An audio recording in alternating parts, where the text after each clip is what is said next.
Right. Good evening, Reefers. How's everyone doing?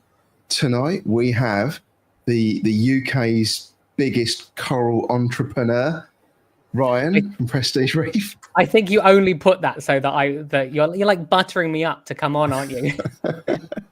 Yeah, we're keeping on your good side. Very much so. How are we? Yeah. So, you good? Me? Yeah, I'm good. Yeah. Good day. Busy day in the farm, taking lots of pictures. Obviously for the auction website. But yeah, so I've mainly been doing coral, like not coral stuff, but like other stuff that is business related. If you see what I mean today. Yeah. How's the fish stuff going? What, selling fish? Yeah. It's not as like, so it works well. Do you do to?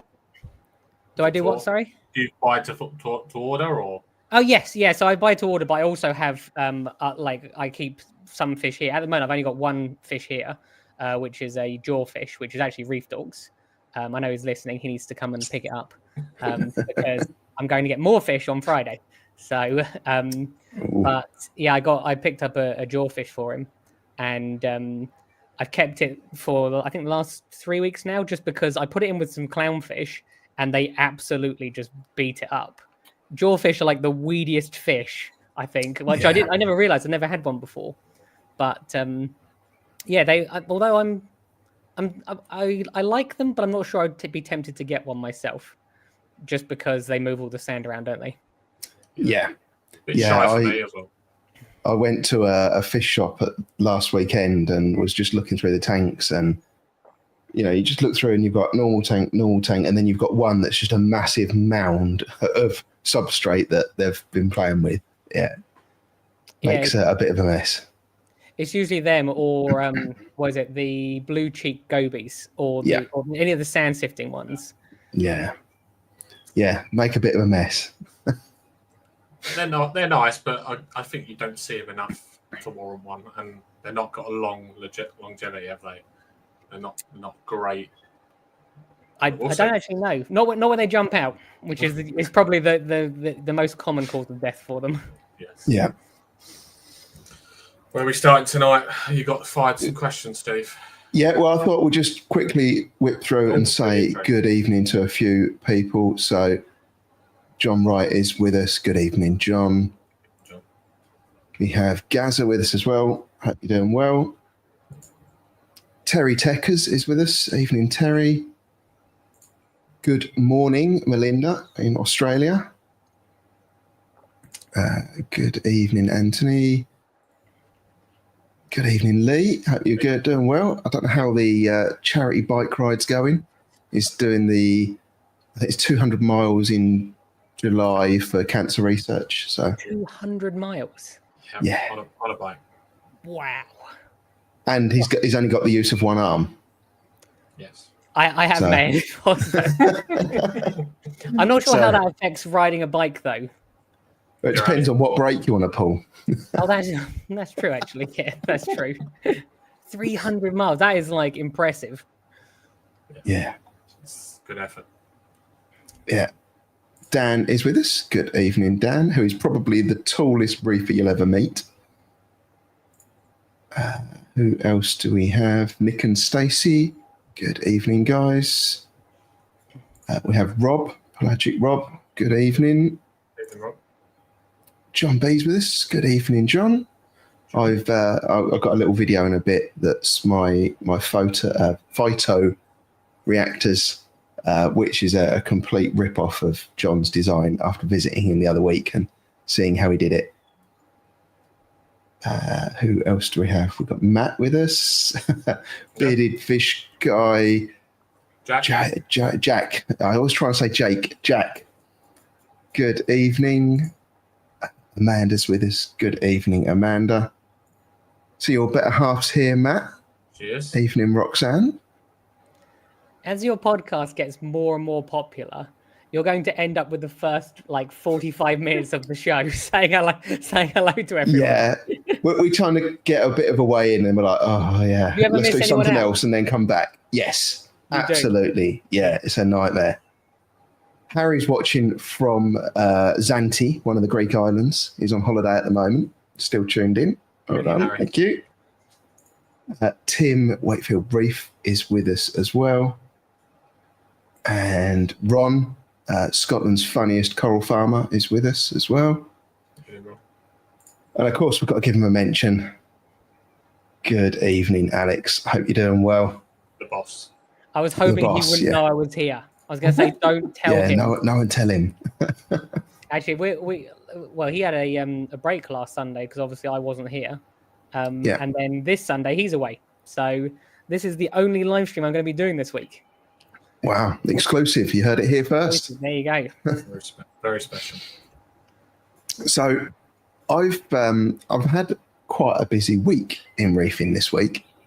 So it started off, we went to the Reefers Network meetup at Finest, which Tom and Matt here helped organise, and met up with guys there. I think there was 32 people.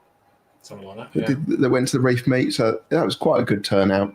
Great to meet some people. Spent a small fortune. But yeah, it's a bit of fun, isn't it? You get to meet up with everyone. It's a bit like Aqua, I think. Look, I wish we had something like that down here. Like, there's not really a huge amount of places to go, like local to where I am. But also having 30 people together, that's like, that's something that's pretty good. So this was the third meet. Third. The first one we had 41 people. Okay. At AAC in Harlow. Yeah. And then I didn't make it to the second one. That was Reef Experience, wasn't it? That was. How many people went to that, Matt?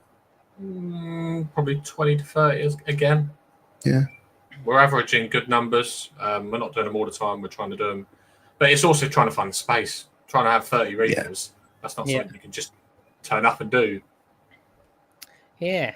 Those are some of the best memories that I have of early times in the hobby, is when a shop would stay open in the evening and about 30 people would turn up. And it's like people just don't do that anymore. Obviously not down here anyway. Yeah. Wonder why that is. Because I wonder why the shops don't do it more often, because when you get people together, especially if there's like 30 of you, like you egg each other on, which means you buy more stuff because your mate there is going, yeah, go on. Or even if it's not your mate, sometimes it's someone that you don't even know is going, yeah, go on, treat yourself. And then that's all you need to push you over the edge to make a purchase. Yeah. And I think I would love to have the ability to have 30 people in the coral farm, because I would have them there probably like once a month if it was possible. But you get 4 people in there, it's like that's enough. Yeah, and I think we've been quite lucky because we've had one like official Reefers Network meet at AAC in Harlow, but we've probably just had 3 or 4 impromptu meets in the last year where we've just kind of messaged each other. There's a group chat. We message each other and say, I need to go there. I'm going to go there. And then if someone else says, oh, yeah, I'll tag along with you. And then before you know it, there's 10, 12 people turning up. And so it's really good fun, I think, to meet up with these people. It's quite a lonely hobby. And I think speaking to others, and if you're in a bit of a hole with something, talking about it, they're going, we'll try this. And overcome your issue potentially. Yeah. Or you just leave. That is true. I say all the time that's the thing that most people are missing. If you can find someone that you like connect with, it can't just be anyone. I mean, I sort of scrape the bottom of the barrel because with Alex, but like Alex and I talk basically every day. But I'm also lucky to have a few other people that I'm very close with that I talk to every day, and most people don't have that. So I always recommend if there is the ability to find someone that's in the hobby, take that chance and go and do it. Yeah, 100% agree. Yeah, and Matt and I kind of just started messaging each other. I don't know, a year and a bit ago, and then we've met up at a few shops, and then Harry as well was kind of joined in. We met him at an audience with last year. At AAC again. But it's really good to meet all these people. Definitely good fun. And then what else do I have happen? I set up the phyto chamber, didn't I? So let's see if I can grab the video of that, which is this one here. Yeah, just slung it in the garage for the moment. Little 3D printed holders and just outlets for draining it out, decanting into a bottle, and just a refugium light in there. Don't know how successful it's going to be. I know John B's running it at home in his setup, and he's having a lot of success with it. So hopefully it'll work, and yeah, it'll start to grow. But I need to. So it's only been running. Why, Steve? Sorry. Any reason why you decided to go the homebrew route? Just to have it available when I want it, and just as a bit of an extra challenge, just something else to try. What are you hoping to achieve from it? Have you got a clam in there, or is there something specific? Are you breeding, hoping to breed clownfish eventually? Do you see what I mean? What? Yeah, not. I mean, I might, but it's not on the immediate radar. I've just found that it's the corals seem to like it when I dose live phyto every now and then. Put some in, everything kind of looks fairly happy. So yeah, that's the main motivation for doing it anyway. You've got Paramandarin, haven't you? So I suppose that's going to feed, try and boost the copepods. Yeah. And then while I was away at Finest, I was away for a couple of days because I went away with work as well, and I wanted to check that my wife had remembered to feed the fish. So I've got a camera in the corner of this room, and I was looking back at the footage, and I got to one video, and I've got a 12-year-old daughter, and she came in the door there and closed the door behind herself. I'm like, this is suspicious. And she sits down in the chair here and just starts kind of rocking backwards and forwards. Then she spins around and looks in the tank. And she kind of stares in there for about 10, 15 seconds, stands up, lifts the cover off, and her arm goes in. And I'm like, what's going on in my tank? What is it? And it turned out that one of my MP40s was spinning like this. This cover had just come off. Oh, okay, yeah. And I'd noticed it's happened 3 or 4 times since then as well. So luckily I had a spare wet side. Yeah. So I've just swapped it over for now. But how I didn't have any blended fish, I don't know. What would be causing that to come off though? I don't know. It just, I mean, it's an older wet side. It's seen a lot of use, but yeah, it would just kind of work its way undone and off it would pop. Are they twist lock or are they screwed on? They're like a quarter turn kind of setup. It's very odd, isn't it? And I think it's probably just got a little bit too worn, so it's a little bit loose. Right. But yeah, I was lucky not to have any kind of blended fish. And then the luck continued because there's a website called the Reef Census. I don't know if you know it, but it gives you pictures that have been taken of coral reefs in either the Great Barrier Reef or Hawaii. And you can kind of go through and say, this is hard coral, this is soft coral, that one looks like it's bleaching. And the AI puts boxes around things, but it needs humans to interpret that information. And then they use that for projects for rebuilding the reef and things like that. So I've been doing that. And then I got an email this morning, I think, saying, congratulations, we grade the results that are put in, and then in each tier of accuracy or something, I can't remember what the wording was, we then pick a winner. And I knew they had a competition. There's like one winner they pick gets an all expenses paid trip to dive on the Great Barrier Reef. I didn't win that. But I did win a £250 voucher towards PADI certification for diving. So what's that site again?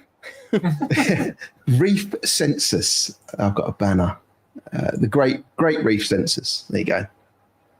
So you can sign up there. And it's a little bit depressing on some of the pictures because you just see like a pile of broken, dead acro.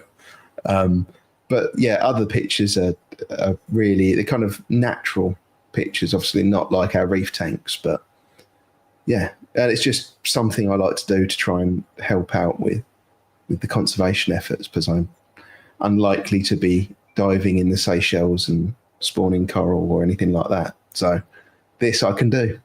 Have you ever been diving? When I was in the Scouts, I did a scuba dive in the local swimming pool, and that's the only bit I've done. Yeah. It's well worth it. It's literally like being on a different planet, because you're obviously breathing underwater, and it's not the same. People who've snorkeled, it's just not the same. But if you ever get a chance to go, I would 100% recommend it. When did you do it, Ryan? The best place I ever did it was Mauritius. I've been on the Great Barrier Reef in all different parts of Australia, but yeah, Mauritius was my favorite place. I did a drift dive. I was 16. I hadn't actually done my qualification at that point, but I had been diving before, and they're not overly worried about checking your credentials if you just say yes. I wasn't 16 actually. I would have been 18, I reckon. And they took me on a drift dive, and it was the most amazing and terrifying thing, because I'd never done a drift dive, and you have no control at all. But to this day, I still remember seeing a fully grown, absolutely massive emperor angelfish. So there's some things that stick with you, and that dive, I think, because I feared for my life. But I did it again after that as well. So, but yeah, if you've not been, well worth going. Yeah, it's on my list of things to do. I really would like to go and do it. So this is kind of giving me a nudge in the right direction, I guess. Yeah, you definitely should. Yeah. Nice. I just seen a comment from Rob. Says he's heard that you're saving for the Prestige Formula One team next year. I have to save a lot. It's expensive enough just going to watch it, let alone having a team. Yeah. Amount of money in that paddock is ridiculous. Yeah. There was just for content. Obviously, I went. Well, for people that don't know, I went to watch it this weekend. I am not a massive Formula One fan. I know very little about it, but Rachel is the biggest fan. But yes, you're right. The helicopters that were landing every couple of minutes of people getting off, it was an experience. So it was. I enjoyed the race. The rest of it, not so much. £5 for a bottle of water, that ruined my time. As soon as I saw, I went to a stand. I went, £5. That's ridiculous. I'm gonna go to the next one, and then the next one, and then the next one. I'm like, I am not paying this. And in the end, I did. So yeah. But yes. Captive market. Yes. Yes. Yeah, I see we've got a comment from Alex as well. So earlier on in the week, I did a 3-month update on the Stratton G2. I saw you did the video. Yeah, I'm really loving it. So yeah, what are your thoughts on them, Ryan? He's only asking because he knows that whenever he talks about lighting, it normally puts me to sleep. So what are my thoughts of it? I have no thoughts on it, if I'm honest. Although it looks like it's for your size tank, it's like the perfect light, because you only need one of them. And that is way bigger than you would actually need for that tank. It's because I bought it ready for one half of my next tank. You would not need that, because that's the biggest one as well. But basically, when I picked it, it's the same light output as 2 XR30s, but half the electric, and the same cost, but no fans. So. When you get your 7 foot, you're going to need 3 of them, aren't you? I don't know. I think what I might do is get 2 of these and 1 smaller one in the middle. That's going to hurt my brain. It will look weird. It's going to look weird. No, it has to be uniform. Either get 3 small ones or 3 big ones. Well, I could do 2 big ones because they're kind of rectangles. So I could do 2 like that, and then 1 in the middle that way. Definitely not. I like everything to be uniform. So. Agreed. I also got sent. Let me see if I can get the picture up. So I got sent a picture of a frag, and so the person that sent it to me said, "You need to show Ryan this and see what he thinks of it." So here it is. How much do you think that frag would be? If it's in America, probably hundreds of dollars, I reckon, because it's two different colors. But I don't know. Is it in America or is it here? It's in the UK. It is an RRC Rainbow Splice Acroppora. What's RRC stand for? I don't know. Okay. It's never a good sign if you have a like a coral branded, like a branded coral, but people don't know what it stands for. It can be Reef Royalty Corals, maybe RRC. I don't know. I'm just guessing, but it would I reckon it would probably be like £150. I reckon. Right. Let me do a zoomed out version of this now. That can't be real. That cannot be real. So, apparently, £6,086. I reckon what's actually happened is it's out of stock, so they put £6,086 so that no one ever buys it, but they don't have to relist it anymore. So that's probably what it is. Yeah. Well, let's hope that's what it is. It is nice, but it is. Yes. It is. A little bit outside my price range, I'd say. Yeah, that's a lot of bottles of water at the F1. That is true. That's how we measure things these days. Yeah. That's a ridiculous price for a frag that's that big. Yeah, exactly. That's a lot of money. You been up to anything special this week, Matt? Did finest.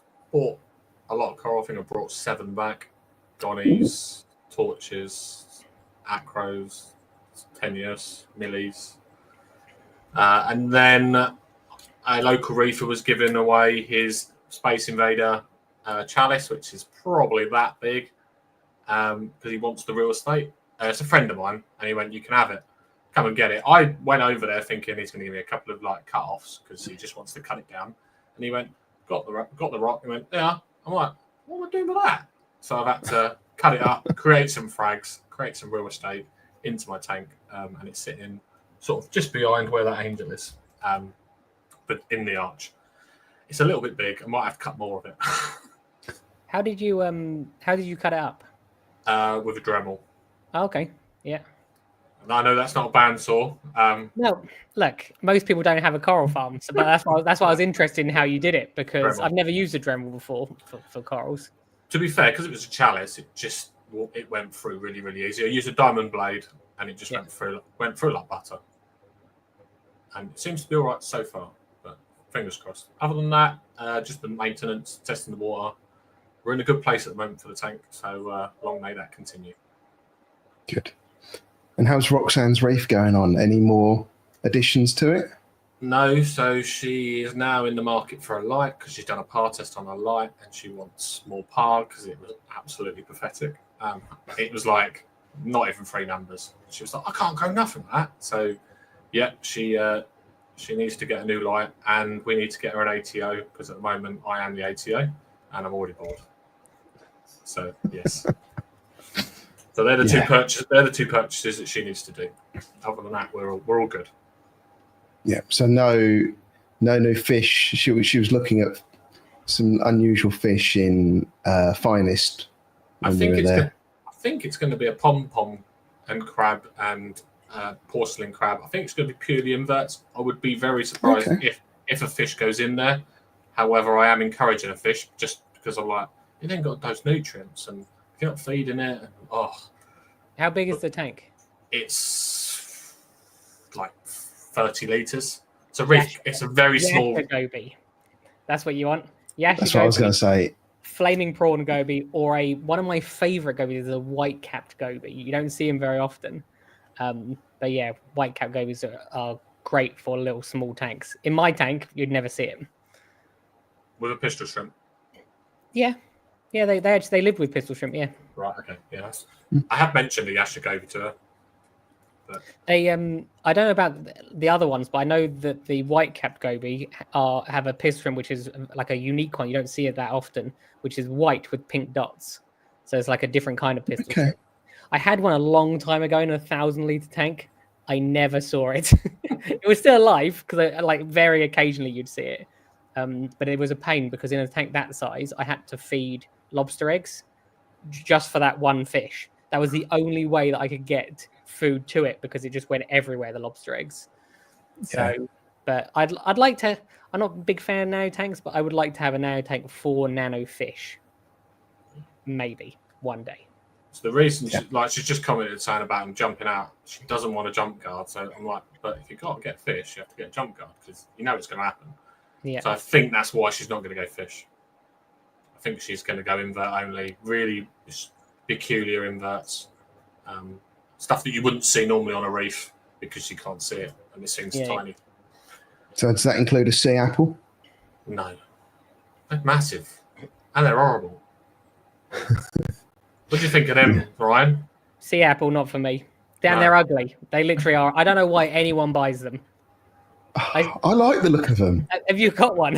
I haven't got one because I'm terrified of it dying and nuking the tank, but I like the look of them. I don't know. Look, there's plenty of things that are supposedly can kill your tank. I don't know how bad those are in the list of things that can supposedly kill them. But with regards to like, they don't do anything and they're not particularly attractive. So why risk it? I mean, I would risk it for a boxfish because they are cool and have personality, but a sea apple doesn't do that much. I walked up to Steve twice over the weekend and he was looking at one and I thought he was going to buy it. No. I was so close. Yeah, terrible idea. So close to buying it. You need to have one of those consultations with me because that's the sort of thing people come to me and they go, I got a list of things. And if the sea apple on there, definitely cross that off immediately. Steve buys weird things though. Yeah. If you look at the tank next to him. I don't know. I'm not sure what's in this tank. That one's got my correlating fish that can't live in this one. what is your correlating fish? Bicolour angel and a Papuan Toby puffer. Okay, that is more unusual. What was that again? A blue spot puffer, basically. Oh, okay. It's like a blue spot, but it's got a more orange on its mouth. Is the only difference. Yeah. No, I was going to Google it because I didn't recognise that name.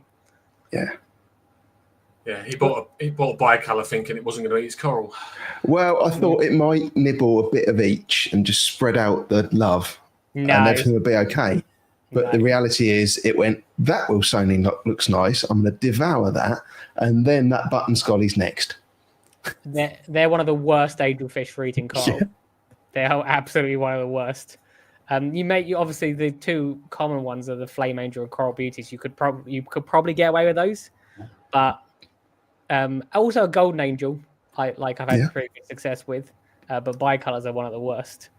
Yeah, you want one of them above my head? Yeah, but that's a big angel. That's not a dwarf angelfish. No, yeah, but when he gets his big tank, Yeah. So I noticed there was a question in the chat from Ron. Do you use oxygen in your coral bags when you ship or not? I don't. It's interesting because when I get corals from the wholesaler or when I get corals from Indonesia, so obviously they ship direct to me, or Australia, they always have oxygen in the bags. I have never ever shipped oxygen in the bags because I actually put them in pots. I don't want. The reason I don't do it is because they are in like a little piece of like I think you've had coral from me, haven't you, Steve? Before. Yeah. They were with a little piece of like polystyrene. So if oxygen gets in there and that moves, the coral is then going to be in that oxygen. So I've never ever shipped with oxygen and have never had a problem. So and I've shipped thousands of corals now. Yeah. It's interesting. I think Ron was shipping corals out, but they were 8 times the size of your normal. They would not fit in in one of those pots. I think maybe the reason that people have oxygen in the bags is because obviously it keeps the bags off each other. that it keeps the bag inflated. So if you put another coral on top of that bag, this is the wholesalers that ship to me. If you put another coral on, it supports it. Whereas I don't know if it does that with water. I assume it would, but maybe, I don't know, is the honest answer to that question. I wonder if it makes any difference at all. I don't think it makes difference to the coral. What about carbon in a bag?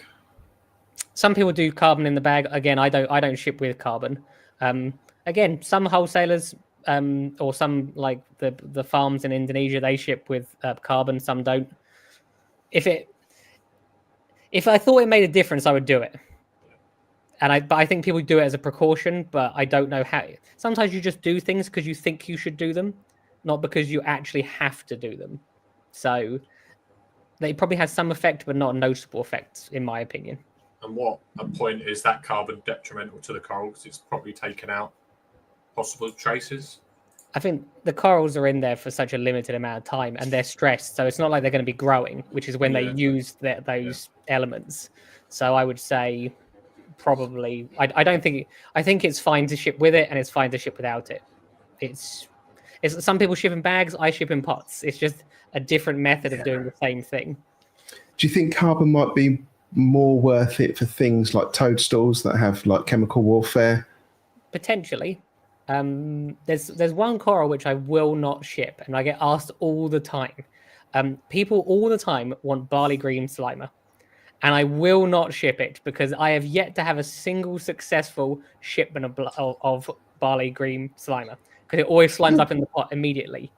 I can do it. I can literally pack it in the water so it doesn't even know that it's like I've not touched it. I've got the plug, put it into the pot without it knowing. Still does it. So I just I'll leave that to other people that want to ship that. Yeah, that's interesting, though, isn't it? One coral that just has that reaction. It just produces so much slime that I'm assuming it basically makes the water toxic for itself. Yeah. Yeah, that's an interesting one. I had an orange mushroom that I got at Aqua last year in the frag swap. And when I got home on the Sunday night and I opened the pot, the smell that came out was absolutely horrific. And I kind of emptied it out, and there was a little bit of mushroom left and a lot of snotty water. So I kind of picked up the mushroom and put it in a kind of little mushroom box in the tank, and it just kind of melted away to nothing. And then about 4 months later, I noticed this weird couple of coloured dots floating around, and I caught them and put them in that mushroom basket thing again, and they turned into some really nice looking mushrooms with lots of different colours on them and everything. Yeah, they can come back from almost nothing. My OG bounce mushroom like shrunk down, shriveled down to like literally like just this little white ball of nothingness, and now it's like probably about that big. It's grown back.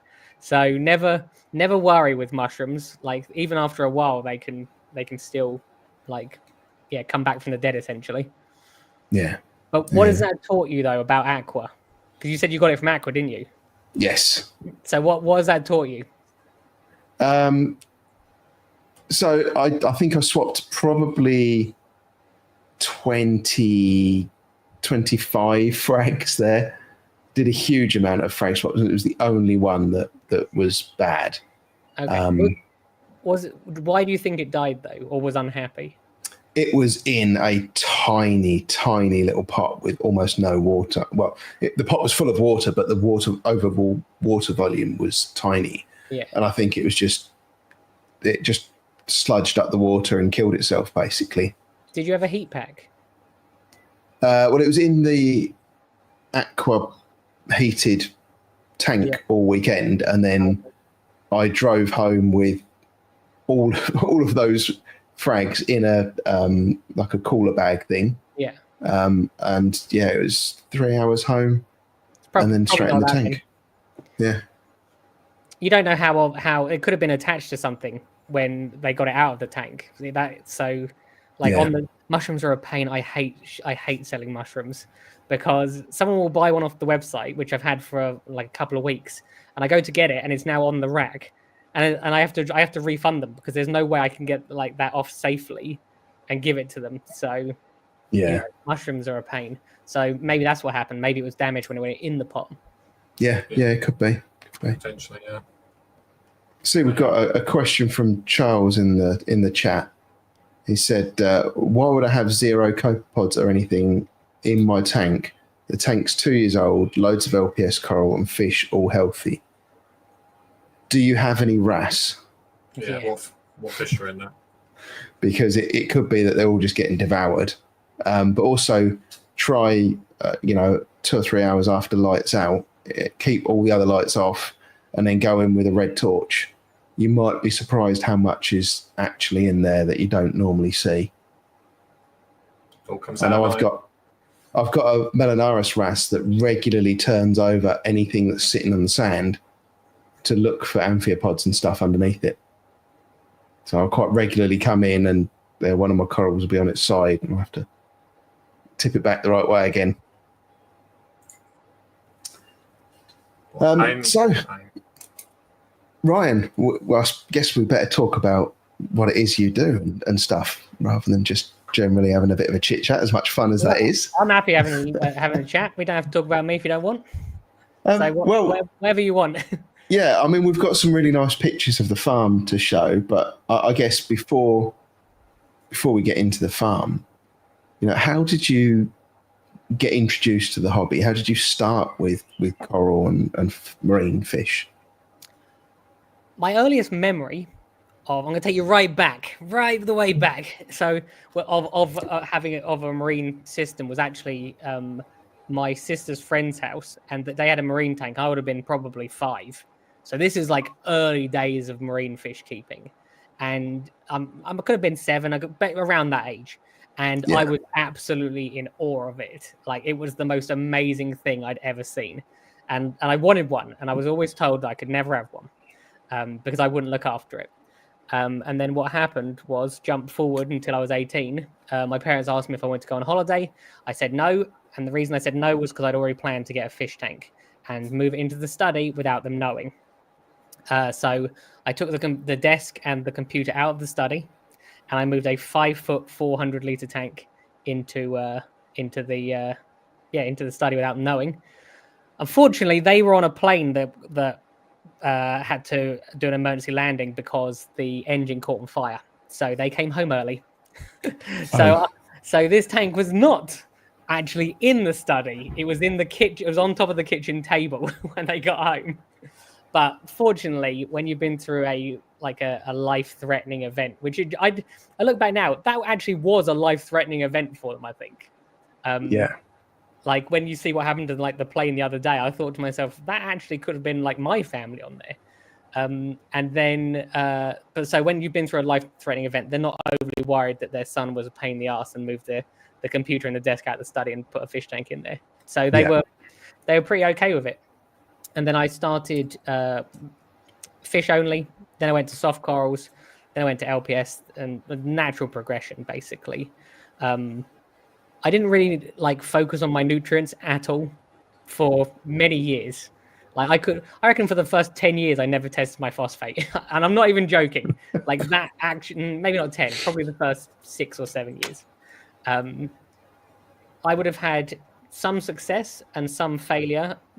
The failure, I wouldn't have known what caused the failure, if you see what I mean, because it could have been that I had an abnormally high phosphate.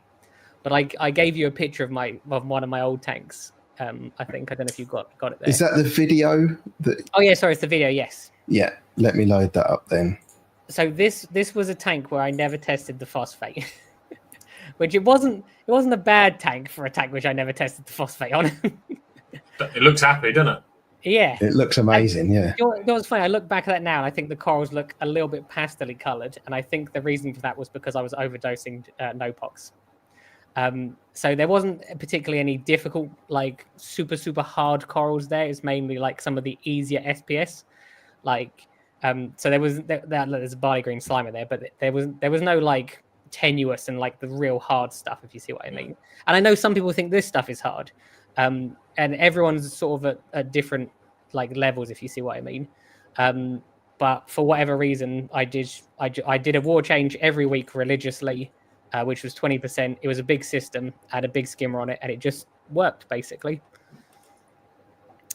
Someone asked if you can overdose Nopox. I'm pretty sure that you can overdose Nopox. I'm pretty sure it even says on there, like, don't overdose it.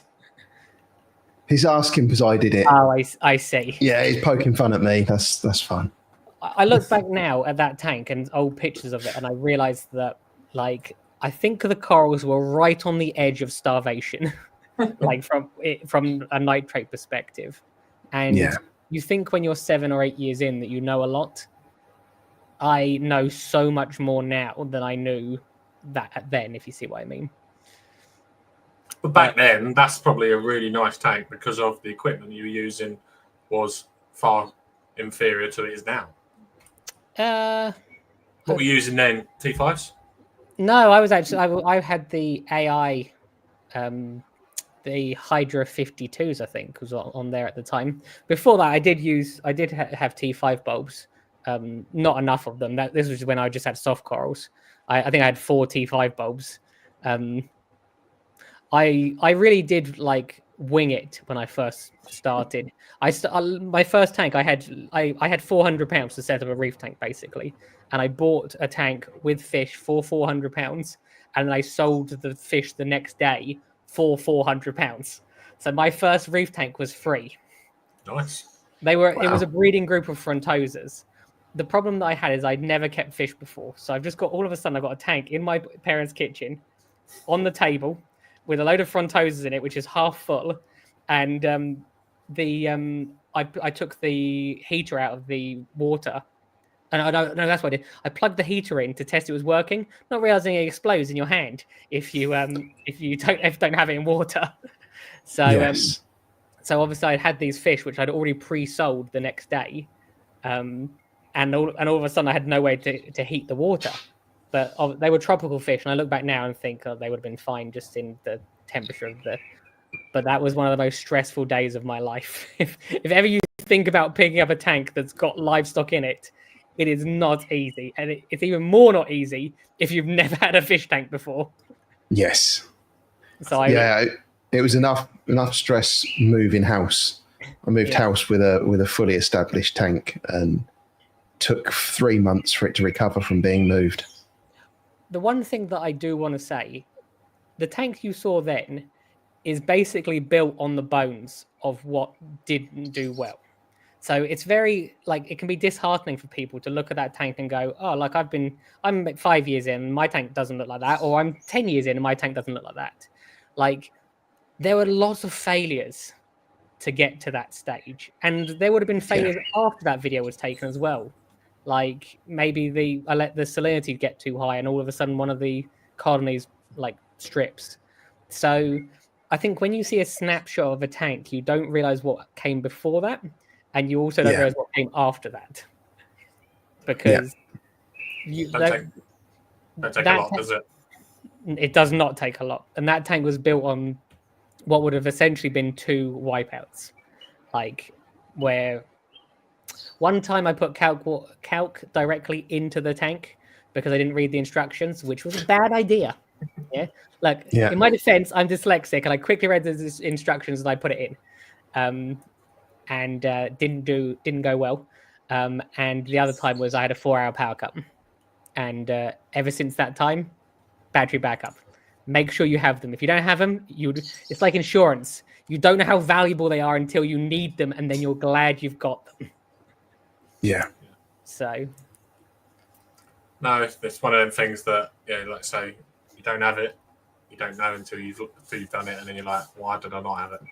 Yeah. Yeah. So that's basically how I got into the hobby. It was something that was just ingrained in me that I just wanted to do, and that's it. I think you get something in. I did about probably a year's, maybe 8 months worth of research first. How useful that was, I don't know. Because the moment I got my first marine fish, which was a fox face, it changed color, which I didn't know could happen. So I got it from the fish shop. I took it home, put it in the tank, called the fish shop up and said, this fish you sold me is dying because it's no longer yellow. And they were like, no, they do that. So, you learn by doing this hobby, I think. Yeah. Yeah, and I think Of it. it's the best way to learn as long as nothing's dying from that learning curve. Those lessons you learn, they get more deeply embedded in your brain than just reading about it. Definitely. Yeah. And I still learn every day.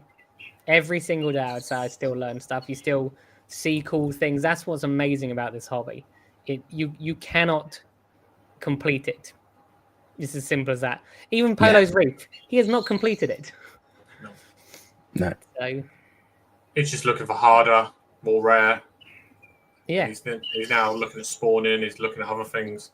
So, like say, there's so you can change it. You can strip your tank down and start again and do something totally different. it's one of those things where once you're in it and you're really in it, like I will do this forever now. Like not because it's my job, because even if I didn't do this as a job, I would still do it forever. Because I can't imagine my life without it. So, and I feel sorry for people that don't have a thing like that they're really, really passionate about. Yeah. So, some people like, I don't know. I've tried to replace the hobby with something else since I turned it into a job, and I've never been able to find anything else which fulfills that for me. So, does Rachel get it like you get Formula One, or does she actually get it? Does she get it? What does she understand why I enjoy it? Yeah. Yes, I would say she does. She doesn't like so. She's not like me, or like us, but she can appreciate. She can appreciate, and she enjoys it. And I get a new fish, and I'm very lucky because people that are with people that don't like their tank, that's a tough life to be in. Your tank becomes a big part of your life, probably like 20%, I say. Like you're working on it on a Sunday. You got to feed them. You got it makes it difficult to go on holiday. You spend plenty of money on it. Anyone whose partner's listening, just you got to turn the sound down. Yeah. I don't know what you're talking about. Everything's £20, isn't it? Every coral. Yeah. That's the most they ever go to. But I have people come to the farm all the time, and there are 3 different types of partners that come with the customer. Usually, you have the one that absolutely hates it. You have the one that is kind of indifferent but appreciates it enough that it's and is happy that their partner's happy their partner leaves them alone on a Sunday. And then the other one is when both partners love it, and even better if both partners have tanks, because then I get to sell twice as many coral to them. But no, that's I actually tell them, I said, you don't realize how lucky you are. So I don't know how supportive your partners are, but mine's in the middle camp, but she has a horse.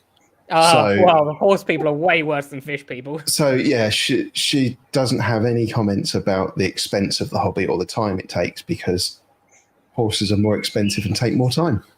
So and mine is worse than me, I would say. Yeah. She goes. We was at Finest on Saturday, and she bought coral in the first half an hour. That's like it's like a match made in heaven. She was like, "Go on, eat. I like it." Put my name on it, and I'm like, "We've been here half an hour." But yeah, it's easy. The argument is easy for me, so I'm blessed. I can't complain. Yeah. There you go, lucky man. Very. Yes. So when you sent me that video that we just put up a minute ago, I actually thought that was an update on your Waterbox tank, and I was like, holy crap, you've grown all of that since I last saw a video of the Waterbox. How did you grow so many? But I could easily make the Waterbox look like that. In probably, if you gave me a day or 2 days, I could make the Waterbox look like that. It would look like that for 1 day potentially, because I wouldn't have had the dosing in correctly at first. But I have enough coral and enough colonies to make it look like that. But I don't. The Waterbox currently, you know how you've got some people have a difficult third child or something. The Waterbox was that for me. And for a long, long time, it was really quite painful. And I learned, even this is what I mean, I learned a lot, because I had dinoflagellates in it. I knew that because I had a microscope, so I knew exactly what I was dealing with. And I tried everything. I tried the UV thing where you hold over the sand, which had some level of work, but then it came back. And UV sterilizers, I got one in the tank and one underneath the tank, and raising nutrients, everything. Nothing worked like long term for it. I tried a blackout for 10 days. And in the end, I thought, you know what? So the last video you saw of the water box had coral in it. I took all of the coral out because I bought like a 150-pound acro colony for that tank, then dosed silicates 2 days later, then immediately killed the acro colony, like immediately. Now, when it comes to dosing silicates, no one tells you that your corals might not like it. No one. Well, not any of the reading I saw anyway. So once that happened, I thought, you know what, I'm just going to take all the corals out. It took me an afternoon to put them all back in, as in to put them in. So it will take me an afternoon to put them in again. So I took them all out, no silicates, completely destroyed, like got rid of all the dinos, probably 6 weeks, 2 months ago now. And the tank's running fine. Perfect. No disease, good. No dinos, nothing. I just haven't put the corals back in it yet. So it's doing fine. I got some nice fish. I started to enjoy it more now, but I just haven't got round to like taking it more seriously. Because when you've got a coral farm of stuff to deal with, like, do you want to at the moment it's nice because it's just fish. I've got the king eye in there. Some of the fish that were in there are actually in the coral farm now. So I put a flameback angel in the coral farm, which is doing fine and not eating coral. If you're looking for an angelfish, it's either a flameback or a fireball. They're very, very similar. I need to compare them to know the difference. And I moved the male Japanese swallowtail in there as well. You know, the masked Japanese swallowtail? That's currently in the coral farm because it doesn't like the female. So I've thought I'll let the female establish itself and then I'll put the male back in afterwards. And if that doesn't work, I will sell the female because I prefer the male. So is the plan that's going to be coral that isn't in the farm? They're going to just be coral that you buy for yourself, or is it going to be a bit of both, or what's the plan for it? The main reason I got that tank was because I wanted to have a tank that had angelfish in it, a reef tank that had angelfish in it. I'm not even sure I care what coral goes in it, if I'm honest. The king eye hasn't touched any coral I put in there. It's been in there with like frog spawns and hammers and goniastrias and gonioporas and alveoporas and trachyphilias and everything I've thrown at it, it's been fine with. Like even lobophilias. I've never tried a scully or an acan, but I think acans might be pushing it just that little bit too far. But it's been fine. I would happily put that fish in the coral farm.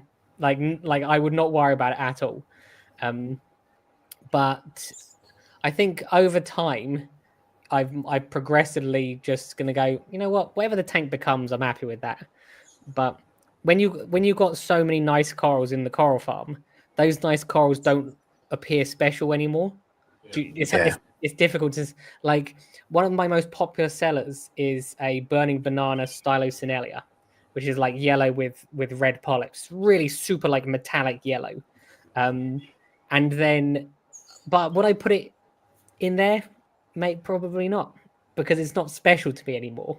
So I think it needs to be something. I have to feel something, if you see what I mean. And that's how having a farm ruins the hobby for you. But you can almost get your coral fix from the farm now, and you could just have fish in your tank. I find fish a little bit like, not the fish themselves. I love fish. I think I'm more of a fish person than a coral person. Like, I have some really, really like nice fish that I thought I would never have. Rachel bought me a candy basslet, which is like one of my favorite fish. Nice. She bought it it was a Christmas present. So, but there's something missing in a tank that doesn't have coral in it. It's the movement of the coral, or the colors of the coral, which is missing. So I don't think I'd ever have a fish only tank, but I'm just not that bothered about filling up at the moment. And that's why I said this is now my tank. So you start to do things I'm sure you've done this before. You start to do this to create content for the YouTube channel. So you might buy a fish for content or buy a coral, whereas I've just gone, that's my tank. And if I want to show people and do stuff with it, I'll do it. And if I don't want to do something with it for 2 months, I'm not going to do anything with it. So it takes the pressure off. Yeah. Agree. Yeah. You don't need to do it just for the sake of it. No. Do it because you enjoy it. So, what would you say is probably one of the biggest obstacles in the hobby for people starting out? There's two, I would say. Knowledge is definitely there is a very sharp learning curve with this hobby sometimes. Knowledge, I think, would be the biggest one. Money these days. Now, remember, I did it basically with no money, and I was buying and selling frags to cover the cost of the tank and everything like that. So I think, and every birthday and Christmas present was a fish for me. So my tank filled up really slowly. I literally did it with basically no money. And do I think I could do that again?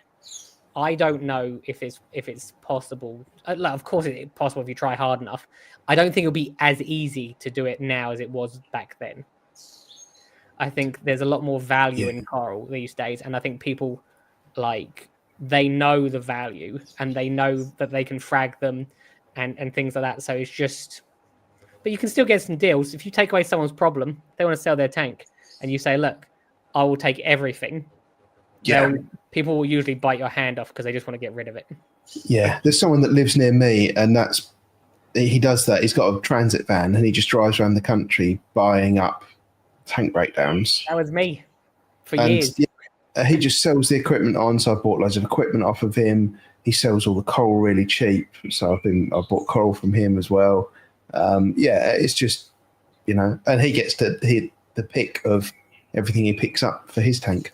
So basically, he does the hard work, and then you're like the vulture that comes round and picks up all the cheap stuff. Yeah, Nice. Yeah, exactly. You can see why nanos are taking a bit of a rise at the moment because, things are done at a smaller scale, which is more affordable. Energy costs, doesn't cost £1 million to fill it either. Yeah. There's definitely a massive upsurge in people buying smaller tanks or downsizing. I remember I spoke to Charterhouse. I met them at the show the other day, and they said it's noticeable the difference of they don't sell as many of the really big tanks anymore as they do with the small ones. Yeah, and that was one of the things because I've been looking at what tank do I get next, and I've been looking at 6-foot tanks, and then I was looking at the one that I had on the D&D stand at Aqua, that big one, the 2100. I would really like to get that, but half of me in the background saying, but don't forget it's going to cost more to heat. You get more water in water changes, more dosing, more lighting, more electric. But I think that's probably what I'm going to go for after saying all of that. Gotta do what you gotta do. 7 foot's a nice size. There's going to be a lot of room for fish. That's going to be really nice to see some tangs and angels swimming up and down it naturally. That's going to be quite nice. Yeah, and it's bigger front to back and top to bottom as well. So it's not 600 front to back, it's 650. Plus you have an addiction to buy coral, Steve. So yeah, I do have a problem. Yeah. And you know a guy. Yeah. So you'd be fine. Yeah. So moving on from hobby, you kind of hinted that you used to go around and buy tank breakdowns, and that's kind of what got you started. Yeah. When did the coral farm kind of really start? What got you started down that path? I think you should show people the picture of my first frag tank. No. First thing to show people the picture of the coral farm first, because I want to show people the coral farm, and I want to show people where I came from. Because there is a dramatic difference with regards to my. That's okay. Okay. This is the coral. I had to open it before I could click next. Yeah. So this is the coral farm. It consists of 8 tanks. Yeah, 8 tanks. And you can see it's a mix of all different corals. It's not easy to be able to try and keep all different corals happy, which is why. So the water parameters are. I have 2 systems. One is for SPS mainly, and one is for LPS.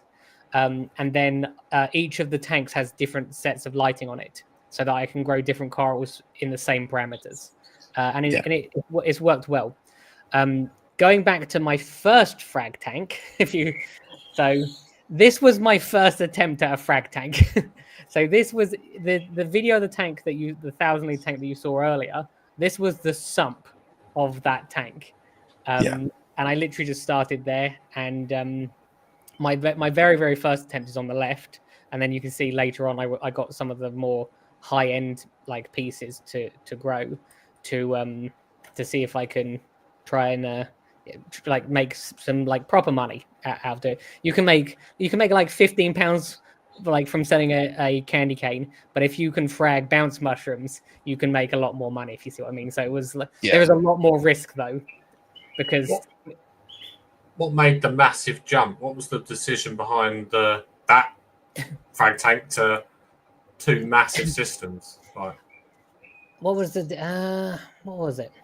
So I knew that's a really good question, because you would think that there would be like a more gradual thing. In the end, I had like frag racks in the main tank, like most people do. So it wasn't just that little tiny thing, that little tiny section there.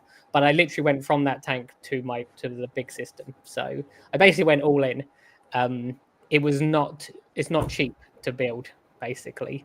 So it was like it was a risk. It was even worse. I didn't own a house at the time, and I couldn't put this in like a rented house, if you see what I mean. So I went to they were building like a little village near me, and I went to the salespeople, and they said, "Oh, how many bedrooms or how many bathrooms do you want?" And I said, "I don't care, just give me one with a garage." And this was the only house on the entire estate left that had a garage.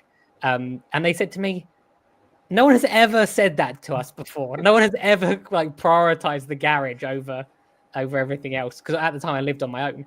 So it sort of just escalated from there. It basically went from that all the way up to this. Wow. I set it up one tank at a time though. So I didn't so I built the entire system, but only I only like expanded each new tray when I was ready. Like I was selling like properly. With regards to why I did it, obviously, like you have a YouTube channel, and people were saying like, let us buy your corals. So I just thought I'll give it a go, and for probably a year I was selling corals to people while having a full-time job, and then shipping them in my lunch break, and then it became like too much. My lunch break was going from like an hour to like an hour and 15 minutes to like 2 hours. And I would just get back later and later each day, and I would just work later. So it didn't matter. And then in the end I went like, I'm going to do this full time. And it was one of the best things I ever did. Yeah. There was a question in the chat saying, any plans for future to kind of expand on what you've got? I don't actually need to at this moment in time expand. So I've sectioned off an area. So when I first started, I had to grow the coral myself. There was some wholesalers I would deal with, like people like Nordic Reef, which were they're in Europe, which after Brexit, like that was like the worst thing ever. I absolutely loved ordering corals on a Sunday. I would have a glass of wine, and this is true. I'd drink the wine to order the corals because it made it easier to spend the money. Because I would buy things like just on a whim, basically. And it was great, and I'd frag them up and I would sell them, and then I started to import corals. Not import, I would go through a consolidator. The next step for me is to import directly, but I've not like taken that step yet, because you get corals significantly cheaper if you import them yourself, but there's much more risk involved. Yes. And paperwork and effort. But so I wonder if I'm not sure if it's worth. Let's put it this way: I've thought about importing corals myself for probably like 3 years and still haven't got around to doing it. So it's not likely to be something that happens immediately. But that would be something. But going back, sorry, I go off on a tangent like all over sometimes. That's right.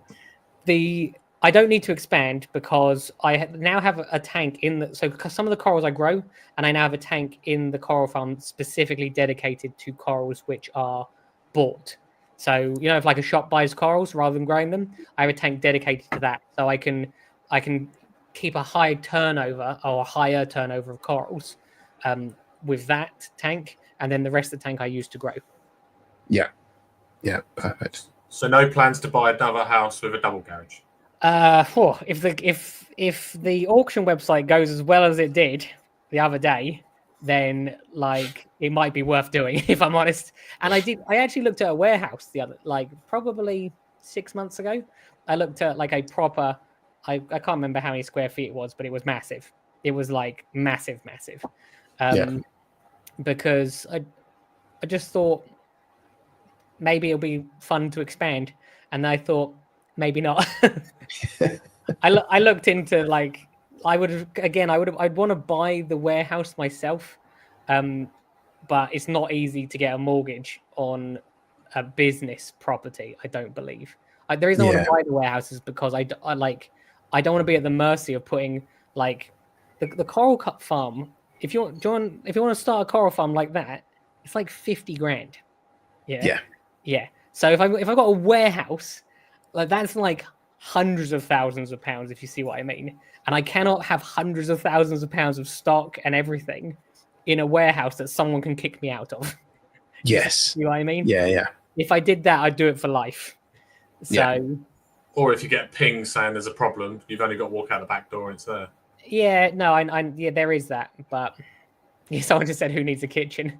The house behind me is for sale, and I'm like, I wonder. Yeah. Because you could there's a fence obviously between us. I could just put a door in the fence and then just go have a house. Coral farm. So, but too expensive. Dry goods upstairs. For your own shop. Well, I'm not sure. I'm looking at it now, guy. I'm not sure it would count as a shop, but I definitely wouldn't want to expand the fish side of things. I quite like keeping the fish side of things small, and I've tried a few different routes with regards to fish. I didn't like importing them. You don't know what you're going to get. I ordered like 6 Melanaris wrasse, and they sent 2 Melanaris wrasse and like 4 wrasse. Like to this day, I don't even know what they are. But they're definitely not Melanaris wrasse. And I'm like, you people deal with fish all the time. You knew when you put this in the bag, this wasn't a Melanaris wrasse. So yeah, not. Yeah. Fish have problems as well, don't they? They come in with problems or potential problems. Yeah. Whereas a coral you can recover and. Yeah. I recovered a scholar. It was a scholar the other day. There was I had a scholar which I bought knowing it was damaged because I knew that I'd be able to like bring it back, and it's great now. So, and I might keep that one for myself. It's like a really, really nicely colored like war paint one with blue on it as well. And because we had some hard times together, where it had a hole in the middle of it, I feel like you might get to go in the water box to be eaten by the king. But yeah. Yeah, I had some people asking in the comments when I was talking about getting a bigger tank how big this space is behind me. So it's actually big enough to fit in Rob's tank that he's got in his garage. It's 3 meters long. Yeah, just over 3 meters. So space is not the issue. Do it, Steve. It's the equipment cost probably. Yeah, the tank cost, the equipment cost, and the running cost that I'm trying to make sure I keep sensible, basically. Yeah. Just quickly, someone said, have I ever made a video on how to keep copper bands? I saw them in the chat. I don't know who it was. I have made a video on the channel. I have 8 of them. So I have pretty good success with copper bands. So it's if you're struggling or you're thinking about them, it's well worth a watch. How many are not reef safe out the 8? They're all fine. They're all fine. They're all fine. All of them. Every single one of them is fine. Like, there would be maybe one which I moved because it was eating a trachea or a scully or something. Oh.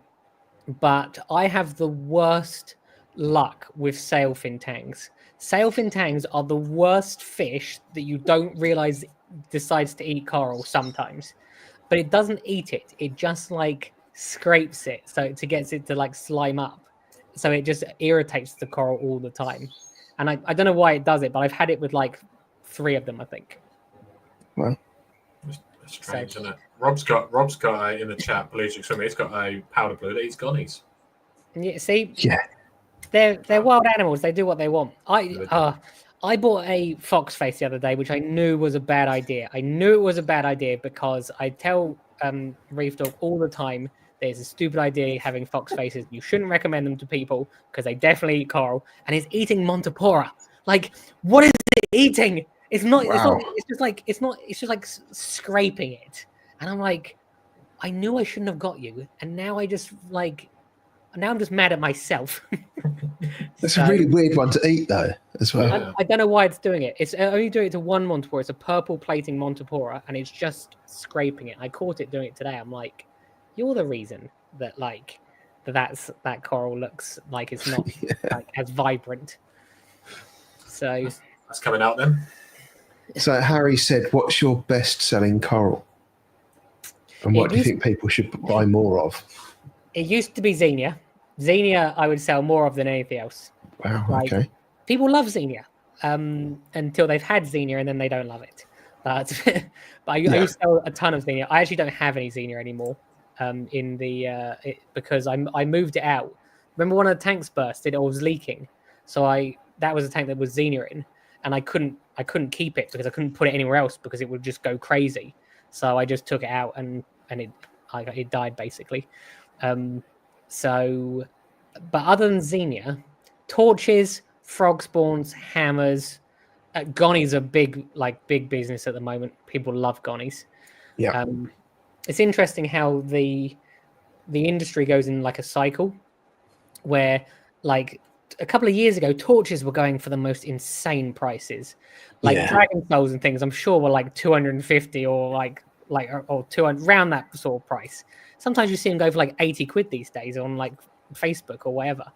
The most expensive coral I ever sold was a £700 torch coral. There is not a chance I'd be able to sell a torch coral for £700 these days. That's with the exception of the bounce mushrooms. They used to sell for a lot of money. Bought 300 Dragon Soul for 85 quid the weekend, I think. It's just something's just changed, and I'm not sure. I don't know what it is. I don't know if it's because all of a sudden they became abundantly available. I think the people that collect the corals, they know what is big business because that's what people are buying. So if all of a sudden, if they have 5 torch corals that are gold and then they all sell out, then they're going to get many, many more torch corals. And then they basically like floods the market. So, whereas gonnies are a bit more, they're much more difficult to get into the country alive, I would say, gonnies. They don't ship particularly well. So the gonnies that I usually buy are tank bred ones, and they do much, much better. Yeah. So there's a question from Tom at the Reefers Network. Do you know the women that were in the pictures behind you, and can you pass on their phone numbers? No, people love to comment on those. I just one day sat here for a live stream, and I feel like if I ever moved, people would be disappointed. But I feel sorry for Reef Dog because obviously he's looking at me while also looking at 2 women. So it's like I'm not sure what it's doing to his brain, basically. Yeah. Who knows? And do you keep that one on your right? Do you keep it at an angle just so that people comment and say, "Move it straight"? I think it looks like it's at an angle because of the camera. I don't think it's actually at an angle like in real life. I tried moving it a minute ago, didn't I, before the stream? Yeah.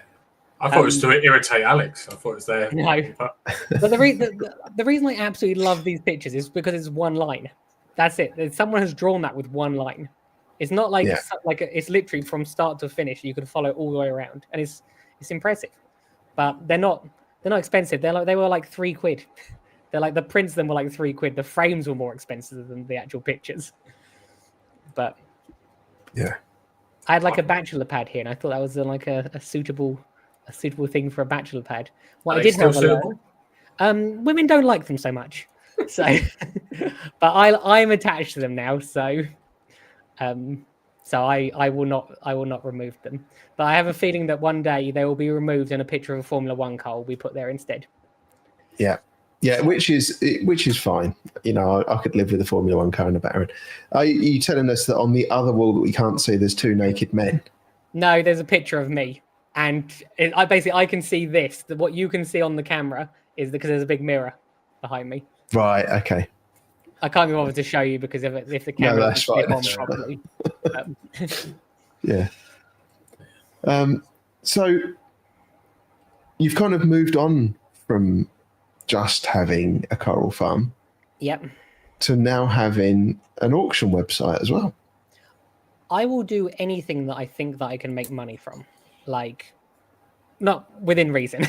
I'm not starting an OnlyFans account anytime soon, but like I have done all sorts of things over the years to make money, and I'm currently working. So the auction website, which is coral-auctions.co.uk, is relatively new.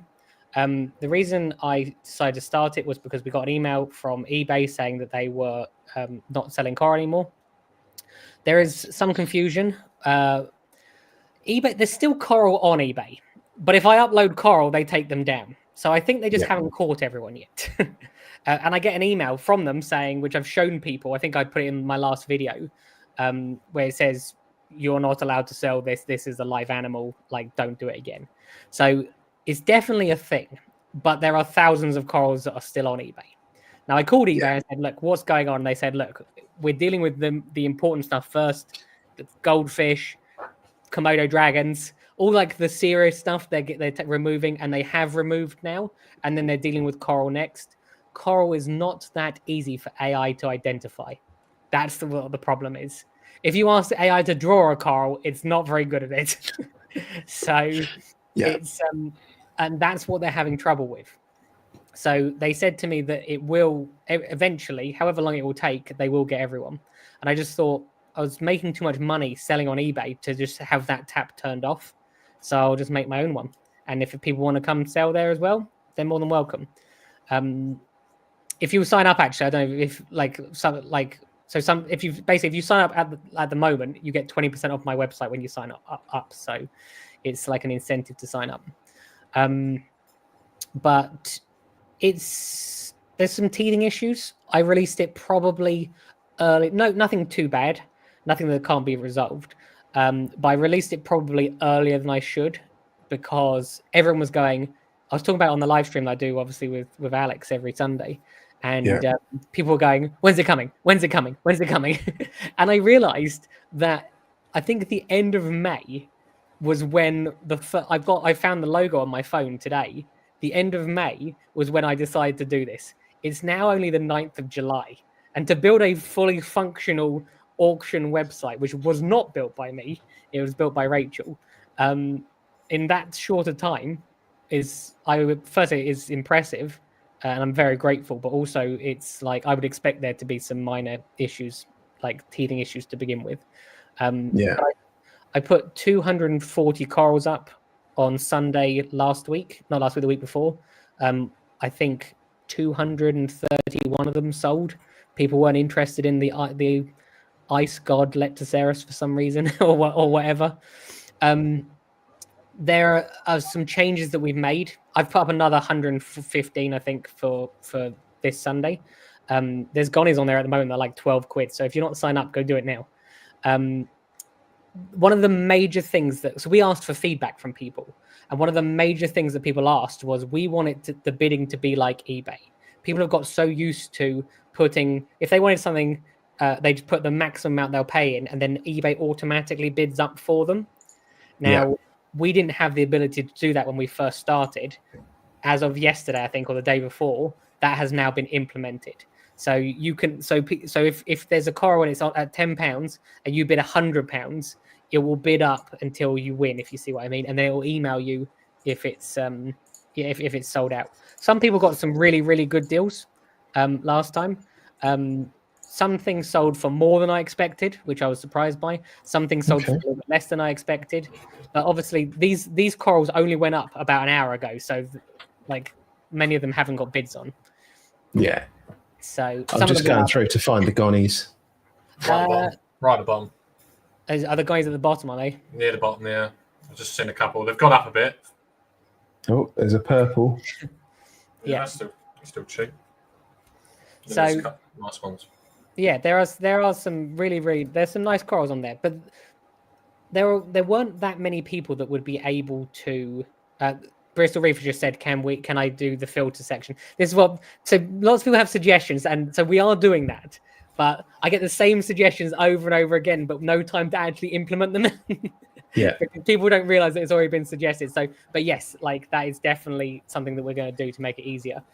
You can actually the search bar at the top as well. If you type in bubble, for example, only the bubble coral will come up. So if you typed in gonny, only the gonnies Yeah. will come up. Let's do that. He's going to test this to make sure it works. There you go. There you go. Oh, your gonny astrea as well, obviously. But some of those gonnies are like well nice. Yeah, they are. Yeah. They're all what you see is what you get. People will have the ability to sell their own corals on there. But I want to get through any teething issues before that happens. So that golden lilac one is so nice in person. Like it is that would be one of my favorite ones, I would say. Yeah. Yeah, that does look nice. There's a lot more gold in it than you can see in that picture. When you look at it like from, or if it's moving, or you can see it from above, there's a lot more gold in it than you can see in the picture.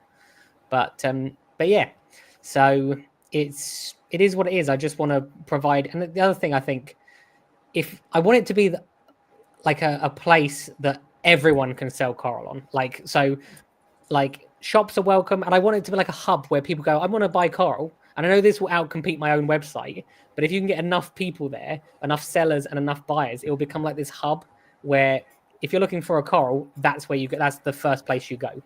Yeah. Yeah. And some pretty significant shops have signed up. Some of the biggest ones in the country have signed up. People I'm surprised by, if I'm honest. That's interesting. And just to be clear to the audience, if they buy multiple, they pay for one postage and you post them all out together. Yeah, they all go out together. Obviously, when more than one person is selling on there, you can't have combined postage because it will be coming from different areas. Yeah. It will be interesting to see what happens once people actually start selling and how much hassle it is. Because if it becomes hassle, I will just stop it and I'll just put my own corals on there. It's like I didn't do this to turn this into something that's going to ruin my life. If you see what I mean. So it's one of those things where it's like you can do this, be good, and as long as you're all good, you can keep doing it. But if you're not good, then and people start doing what they shouldn't be doing, then it's as simple as that. I'll take it away. Yeah, that one's nice. I actually think that's really, really nice, that piece, but I think it's like an underrated piece. They also they tag themselves as well, so they're quite interesting. Yeah. That's not going to be for everyone. Obviously, some people don't like plating coral. Some people do. Yeah. I'm a big fan of it. But as I said, I'm working on a few different things. I actually have two other far more serious things in the works than this. So this is the other two things will take a lot longer to implement, but hopefully they will be even more successful, if you see what I mean. So excellent. A little bit cryptic, just in case I don't do them. But one of them would surprise you, I would say, and the other one you'd probably go, "Oh yeah, that's sort of like a natural progression." So is one of them Prestige Reef Formula One team? No. Rob was it? Yeah, no, okay. No, but yeah, one of them is a really, really long shot, but I've have been working on it quite intensively for months. So interesting. But I didn't see your Heliofungia on the auction site. It's sold. It already gone. So if you want one, I can get you one. That's not a problem. Yeah, I need some space to put it first, so I need to get my bigger tank because I don't have any space at all. But I'm literally getting new coral on Friday, I'm 99% sure they still have them. They've still got them. So if you want one, I had them at at Finest at the weekend, Yeah, and I yeah. was really tempted, but I didn't because I They're haven't massive. really got space. Yeah. You don't see little baby ones, do you? You only ever No. see massive ones. Yeah. But Yeah. they're a bit more tricky to keep than fungi is, I think. Yeah. I've not had a Heliofungia. I've had I think they were both Fungias. I haven't had a Dioceras before either. There's a couple of others, isn't there, that are like the plate? I can't remember the name of them now. I'll sign up after this. Just do what. Some people. There's what's the that tongue corals are the other one, which are like long fungias, aren't they? Okay. Absolutely like them. But fungias are one of my favorite corals. I don't know if you ever saw when I had the half green and half orange one. Yes. That was like nice. Did you sell that? Yes, I sold that for a lot of money as well because I've never seen another one. Like, corals are worth what someone is willing to pay for it. If I'd put that on the auction website, I think that would have done well. Yeah. But when you get those one of a kind pieces, it's anyone's guess what they'll go for. Is anything not for sale? What for me? Yeah, the coral farm. Yeah. Loads of stuff. Like, I love it when people come and they're like, "Oh yeah, I'll have that." I went, "No, that's mine, and that's mine, and that's mine." But no, obviously, I have to keep some pieces to grow, and I'm always adding to my collection. So some of these gonnies that I've just bought in, I'm keeping one of each type so I can grow it myself. So if ever I've got like one thing left, I know I say I love it when people ask. I don't actually, because it's like this awkward situation because people are used to going into a shop and being able to buy anything that they see in a coral tray, not in the display tank, but in a coral tray.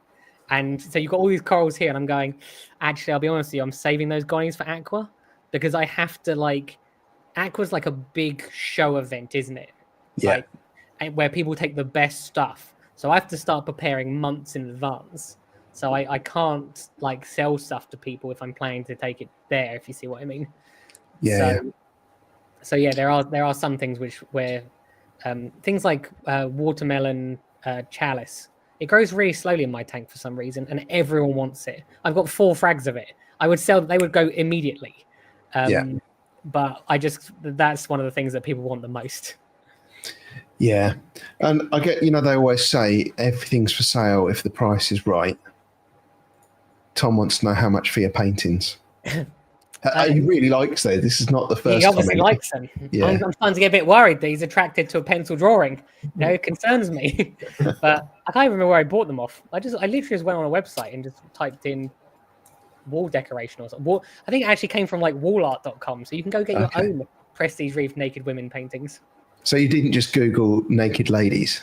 I did not just Google naked ladies. What I did once though, as I said, some people are not as fan of this decoration as others. So, and I asked why, and she said because it's not an accurate representation of what women look like.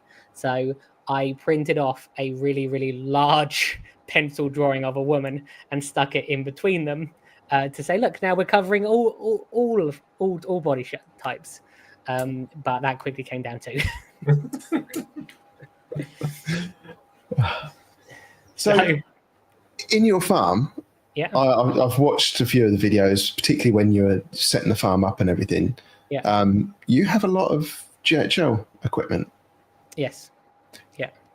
Any particular reason you chose that over that's what I was using. alternatives? It's what I was using on the 1,000-litre tank. You'll notice I stick with what I know, through everything. So on that tank I had radions. I have radions in here. I had that MP40 tank. I have MP40s in here. I had the Nile skimmers. I've been using those same skimmers. I've had that same skimmer I think for 8 years, and it still runs just perfectly fine. So why would I choose something else? I'm tempted by one of those reef octopus. No reef. What's those fancy ones? Reef Dog's got one. Royal exclusive. Yeah. Yes, I'm tempted by one of those. I have one in the coral farm, which is not doing quite what I'm want. For some reason, it just it's been running fine for years, and then one of them's just slightly it won't produce really dry skimmate anymore. And I've changed the skimmer, and it's still not the skimmer that's the problem. It's something to do with the water, I think. I don't know what's doing it, but I cannot get it to produce anything other than really, really wet skimmate. Whereas I think with one of those Royal exclusive ones, you can like change it to stop that from happening. So that's the only thing I'd be tempted by. Yeah. Okay. Not cheap. But they are I meant to be good. actually don't know how much they are. So, and as soon as I saw how much they were, I'd probably not buy it. and I'd Yes. probably stick with my Nios. You probably would. Yeah, they are insanely expensive. A bit like Red Dragon pumps. Yes. Yeah, not for me. Not for me. Yeah. They're thousands. They can be thousands. Yeah, not for me then.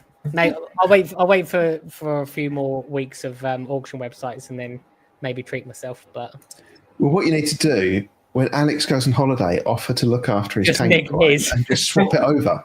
yeah, he loves his. And to be fair, Alex is pretty honest when it comes to equipment. Or he's very honest when it comes to equipment, I'd say. So I don't believe he would say to me that it was really good if it wasn't really good. So that's see. He's influenced me, basically.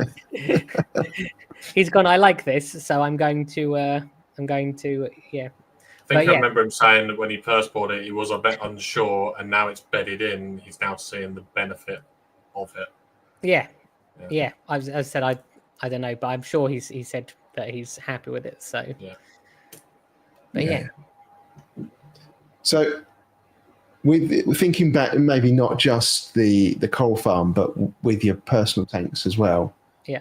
We've all got that one task that we absolutely hate doing. The tank maintenance. There's tank maintenance. Some things we don't mind doing. It's normally one thing we all hate doing. What is it for you? It will blow your mind. Try and guess what the thing I hate doing is the most. And everyone in the chat will probably be mad. But what is the one thing that I hate doing? Cleaning out the skimmer cup. Nope. I only do it like once every probably 2 or 3 weeks. Feeding the fish. That is what the thing I hate doing. And I like, it sounds insane that I hate doing it, but I do. Like, it's the last thing that I think the reason I hate doing it is because the lights in the coral farm go off at like 8 o'clock. They start earlier and they go off earlier, if you see what I mean. And which means I have a set time that I have to feed the fish by. Everyone does, but like, and for whatever reason, I never feed them in the morning. I never feed them in the afternoon. I wait until 8 o'clock, and then I'm rushed at doing it. Yeah. But yeah, I don't know why. It would, if I could give that job to someone else, I absolutely would. So, do you hate it more than fragging zoas? Fragging zoas is not too bad anymore because I do them underwater. So I was an idiot. The time I poisoned myself, basically, I was an idiot. And whereas now, because I only do them in very small batches, like maybe 10, 15 at a time, rather than spending hours and hours and hours putting them through a circular saw as it's spraying me in the face, you learn how to deal with them. Fragging it can be quite therapeutic sometimes. Yeah. So I thought it was amazing that you was videoing yourself dying. I was like, yeah. I think if no one's seen this video before, it is definitely one to watch because it's a bit like the Blair Witch Project. It's like handheld, shaky camera, guy slowly dying kind of video. I would have regretted if I didn't record it, but if I had died, it wouldn't have mattered, if you see what I mean. So it was almost like, why not? The only thing I didn't want was people to think that I was like pretending, but not one person at all ever commented saying anything remotely like that because they saw how ill I was. Yeah. But at one point, I only filmed the very, very first stages of it, like the early stages. Like hours after that was filmed, after what you see, I was really, really ill, like just throwing up. It was terrible. As I said in the video, I am a grown man that basically called his mum and dad and said, I need help. So I went to their house because I don't feel okay. I need to like come and be there. But I didn't also want to tell them what had poisoned me because like then they would have taken me immediately to hospital. Has Rachel seen it? I don't think so. Rachel doesn't actually watch any of my videos. I wouldn't. She's seen some of them. Then she hasn't seen it really any of the older videos. She's seen the newer ones, but not the older ones. Send her that one. Send her that one. Yeah. Yeah. Yeah. It was quite the experience, and I literally, because you lose control of your own body. You like your arms are just like doing this, and I'm going like, this is not normal. So and because you know what has done it to you, it adds that level of fear, if you see what I mean. Yeah. If you just felt like sick like that, you'd be like, oh, I'm just having some bad reaction or illness or something. But when you know it's one of the most toxic things on earth, you don't know how bad it's going to get. Yeah. So, and your mind does all sorts of things. So, but interestingly, the person, and this is 100% true, when I was really, really ill, the person I messaged was Alex. He was the person I messaged, and I said, if anything happens to me, yeah, like I need you to come sort all the. I can't remember exactly what I said, but if anything happens to me, I need you to come sort it out, because no one I know will know what to do. Come around my house, delete my browser history. Yeah. So, like, people, if they look to my browser history, it'll be like sexy corals. So they'll be a bit confused. All the gonnies are gone, all the nice corals are gone, and then everything else is just sold. Who cares? If I died, it's like a free for all, because like I don't need the money anymore, do I? So might as well go to people who someone's going to kill me now. What I'm saying, like, I genuinely mean that. If something ever happened to me, it's up to my family what to do, but they might as well just give it all away to someone, because they're not going to keep it alive long enough to be able to sell it themselves. Yeah, you know what I mean? That's the challenge, isn't it? For someone else to come in and be able to keep that stock alive long enough to sell it normally, it's unlikely. Yeah, you need really just to take the whole lot and go, right, someone keep this alive for me. It's not as easy as you think, having a coral farm either, I would say. I think lots and lots of people try it because they think that they want to do it. It's the same as lots of people try shops. But it's having a coral, selling a few frags from your tank and selling frags to pay your mortgage are two entirely different scenarios. Yeah. So, look, I have no worry about people trying to do the same. By all means, like, I live the best life ever. So if people want to try and do it, by all means, go for it. But like, I wouldn't be leaving your job to do it, if you see what I mean. Yeah, but I think a lot of people, like myself and probably people watching, would get into it from I like coral. I know a lot about coral. Yeah. But you approached it with a really strong business mindset and knowledge. Yeah, which I think makes a big difference. I do. I agree with you. 100%. I agree with you. I think that. So I was quite lucky that I was basically trained in business, and then ironically I failed business studies at school. So like I think I got an unmarkable grade. I think it was so bad, but wow. I didn't do very well at school at all.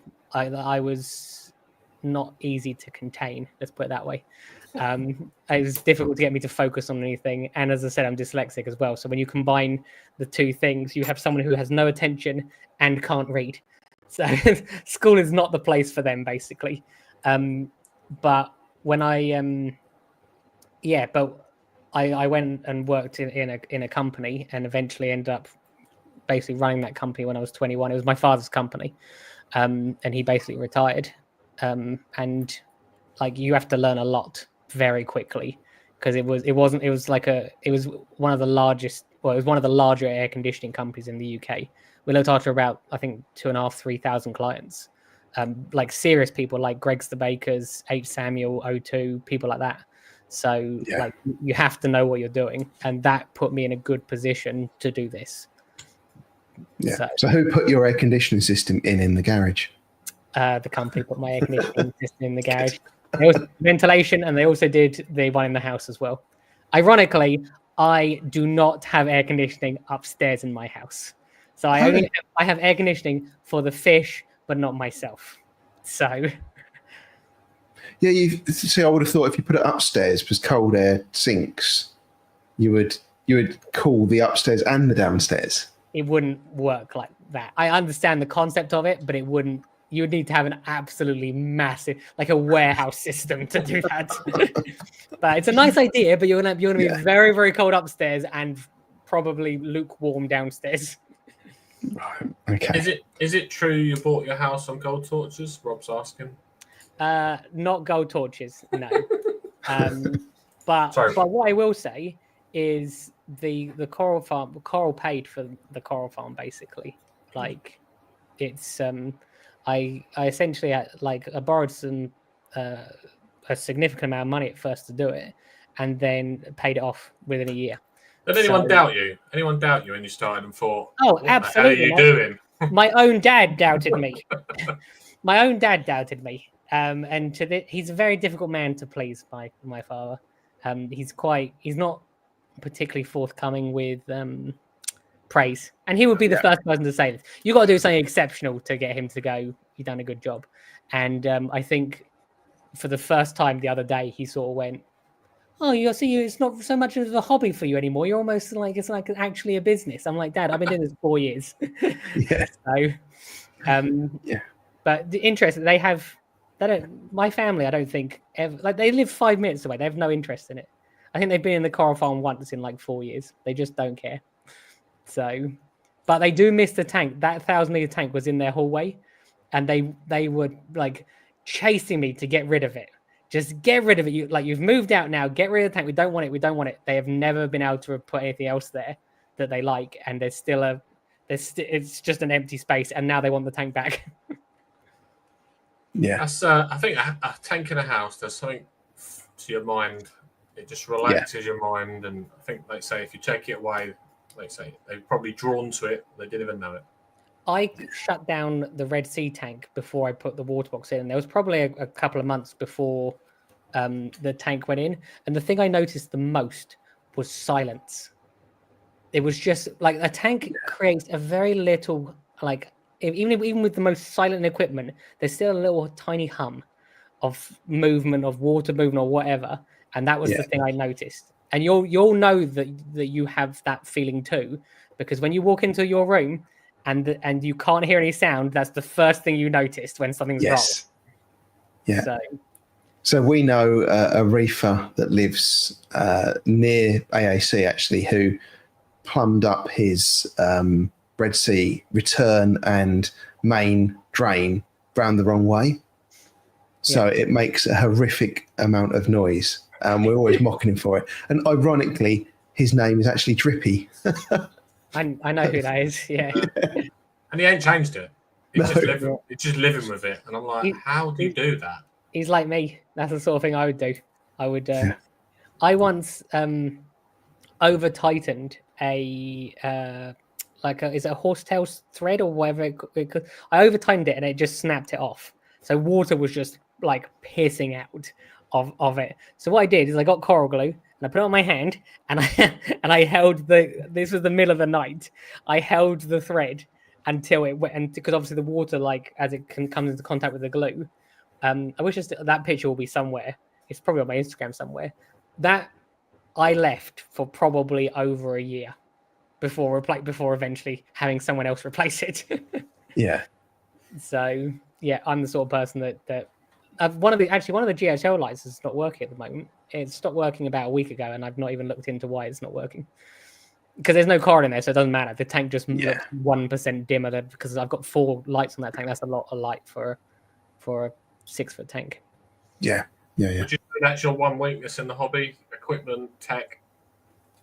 I don't do any maintenance, basically, at all. I clean the skimmer. I've cleaned the MP40s once in 4 years. I've had the Niles skimmer, I think I had one for 6 years. I never cleaned it. And I posted it, and Niles replied going, "Just so you know, you're not meant to do that." So, yeah, I just put things on. And to be fair, touch wood, I have quite a lot of luck where I don't seem to have too many problems. Yeah. John Wright says, when you get to his age, noise doesn't become a problem. You don't hear it anyway. There you go. So then you miss out on that one thing where you can tell if there's something wrong with your tank. So yeah, you need more work experience. If you had more work experience, you can just make them do the rubbish jobs like you did. Look, Sam was like absolutely brilliant, but I didn't make Sam do the rubbish jobs. No, I did the rubbish jobs, and Sam did the fun stuff because I felt guilty, like having someone there. Although Sam was always like compensated with coral and stuff like that, so he in the end obviously he started getting paid as well. But yeah, it's funny because if anyone comes to help, I'm like, yeah, you do the coral fragging. That's the fun bit. I'll clean the skimmer and change the filters and stuff like that. So I'll get him to feed the fish. Yeah. So I thought we'd have a little bit of fun as well. Okay. And one of the things that we've done quite a bit of in this live stream is kind of done associations with famous people and then done a bit of AI face swap. Okay. And someone mentioned to me earlier today that you remind them of Rami Malek. Everyone says that. Someone in America actually thought I was Rami Malek or Rami Malek. But yeah. So I've got a couple of little pictures here. That one is actually pretty close. I shaved earlier. Otherwise, I would be even closer. Yeah, that one made me chuckle. And then I am hairier than him, though, is what I will say. Right. Are you a bit of a gorilla? I am like unbelievably hairy. And then the other one was he was in a series, the sequel to Band of Brothers called The Pacific. Yeah. So I've got a screenshot there. That is me, isn't it? The other one that people think I look like, and I don't see it as much as him. People think I look like the guy out of You. There's that Netflix series of a guy stalking women. People think I look like him. I'm not sure if they think I look like him or act like him. But I've had more than one person say that to me as well. But I don't see that one. No. Okay. Yeah, I mean that wouldn't be one that I'd own up to. I don't think. No. Leave that one there. Yeah. So what else did I have on my list? Oh yeah, this was the one that I wanted to ask. In your opinion, what do you think is the single most underrated fish in the hobby? That's a good question. Let me have a think about that. Have you got another question? Well, on the flip side, what do you think is the most underrated and overrated? I can start with it's come to me now. Basically, any blenny, I would say, would be one of the most underrated ones, because they don't look particularly attractive. Most of them, like the Pictus blenny, looks like it's wearing a little suit, or the gold streak blenny, which obviously has just like this little tiny bit of orange because it's not even gold. I would say one of those, but their personality makes up for it. Yeah. So I looked after Alex's fish for a few months, and he had a blenny in there. I was like, actually, this is a really cool fish. So then I went and bought 5. So yeah. And I will probably keep adding to that. I thought they might fight, but they don't. They just get on with each other. So yeah. So Lee's saying the same as me. Midas blenny is my favourite. Oh, people love Midas Blaze. I don't. Midas Blaze is not the one that like. Sorry, Lee. We had this conversation on the other podcast on the podcast I do the other day, but Midas Blaze are not the same as other blennies. Like they have an entirely different like character. Yes. Yeah, but I found that out more. Yeah, that's what I'm saying. They're like swimming in the current. I'm like, I've got plenty of fish that swim in the current. I want some cryptic thing which like you could just see his head poking out. That's like a white tiger goby would probably now I've thought about it, would be one of the most underrated ones. That's one of my favorite fish. And if you don't know what white tiger goby is, Google it because every single person should have one. Right. While you're telling us about your most overrated fish, then, in your opinion, I'll get that up. Overrated, I would say Chromis definitely, because people love Chromis for some reason, and I think they're awful. And most of the time you end up with just 2 of them. Overrated. there's some. See, if you'd asked me before the live stream, so I wasn't put on the spot, I'd be able to come with like a proper idea for you. Blue tang is mine. I hate. I'm assuming you're like Regal Tangs. Yeah, Regal Tangs. Yeah, I hate Regal Tangs. I'd never have one. I'm probably upsetting all you Dory lovers out there, but they're all right as a juvenile, but when they get big, they become ugly. Yes, I absolutely love white tiger gobies because they're really cryptic, so you hardly ever see them. So when you see them, it's a privilege. You might see it once a week. Yellow tang you see all the time. It's swimming around. It doesn't feel special. You see him. I got one called Jeffrey. You know, I see Jeffrey. I'm like, today's a good day. Saw Jeffrey. So, although I'm not great with regards to fish because I realized the other day that most of my fish are black and white. Almost. Yes. I looked at the tank. Almost all of them are black and white. So I'm not. I probably shouldn't be the person that suggests fish to people. Overrated. Mate, I might piss off a load of people here. For some reason, Flame Angel comes to mind. I'm not sure why Flame Angel comes to mind. I actually really like Flame Angel, so that's probably not a good one. Midas Blennies. That's because everyone loves them except me. That's true. So yeah. What about same question for coral? Torch corals are well overrated. I never liked torch corals, never been interested in torch corals. I have them because I sell them, but I've never had a torch coral other than maybe the very, very first one I ever bought in a display tank. Yeah. And that was just a green one. I think the reason that I don't, it's not like, I don't understand them. I don't understand why someone would pay £700 for one. Yeah. Just like, I kind of get it if it's like an acanthophila or like where people pay those high prices for a single like showpiece, but for a single torch coral head, I just don't get it. No, see, I like torches, but I don't think they're worth anywhere near what they sell for. I don't like them that much. And I think that the prices of them became so crazy, and that where people were just buying them just for the sake of like having the neck, and there were all these crazy names. Like, I'm not. Sounds weird. I'm not particularly into naming things unless it's for identification purposes. So if you said to me, I want a Zoa, which is orange and green and yellow, would you know what that was? Probably. Whereas if I said to you, I'm looking for a Rasta Zoa, you'll go, yes, I know what that is. Yeah. Exactly. So for identification purposes, yes. But what happened with torches is there were all these slightly different variants of it. And then you had Holy Grail, Ultra Holy Grail. And it's like, I couldn't be bothered, or I didn't know which ones were which. I just went, when people come into the farm, I know Dragon Soul, New York Nyx, and that's basically it. And people go, oh, what's this? I go, it's a nice torch. Yeah. So yeah, it's, I would say torches is definitely overrated. Underrated, probably fungias. They're an acquired taste. Yeah. I don't really sell a lot of fungias. Don't know why, because you get some nice ones. I know they're mostly just orange or green, or red. Underrated. I have really, really started to like, one of my favorite corals at the moment is Platygyra. I absolutely love it. And every time I see one at the wholesaler, it does not matter what it is, I'm buying it.